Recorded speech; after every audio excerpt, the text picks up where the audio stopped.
मोहब्बत धूप जैसी है, कभी सर्दी के मौसम में तमाज़त खूब देती है। ठठरते कपकपाते तन की ये तस्कीन बनती है। चमन में खिलखिलाती है, गुलों का दिल लुभाती है। कड़ी गर्मी के मौसम में कलेजा आज़माती है। झुलसते तपतपाते गर्म झोंके बन के आती है, तो गुलशन की तरावट से अदावत भी निभाती है। मोहब्बत धूप जैसी है, जलाकर भस्म करती है।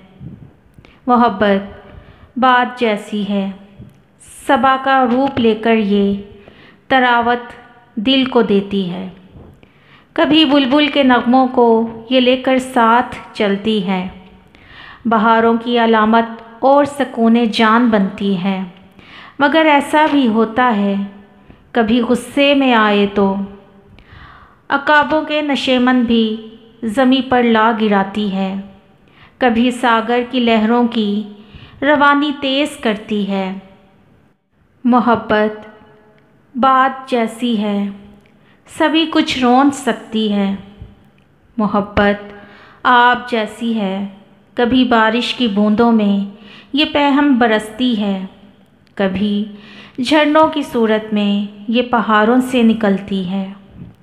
ज़मी की बिलबिलाती खल्क को सैराब करती है। तलातम ख़ेज़ मौजों का कभी ये भेस बदले तो तनावर पेड़ बूटे भी सब खसो खाशाक करती है। जड़ों से तोड़ देती है, बहाकर छोड़ देती है। मोहब्बत आप जैसी है, सभी कुछ ले गुज़रती है। मोहब्बत धूप जैसी है, कभी सर्दी के मौसम में तमाज़त खूब देती है। ठिठरते कपकपाते तन की ये तस्कीन बनती है। चमन में खिलखिलाती है, गुलों का दिल लुभाती है। कड़ी गर्मी के मौसम में कलेजा आज़माती है। झुलसते तपतपाते गर्म झोंके बन के आती है। मोहब्बत धूप जैसी है, मोहब्बत बात जैसी है। मोहब्बत आप जैसी है। मोहब्बत सभी कुछ ले गुज़रती है। मोहब्बत धूप जैसी है।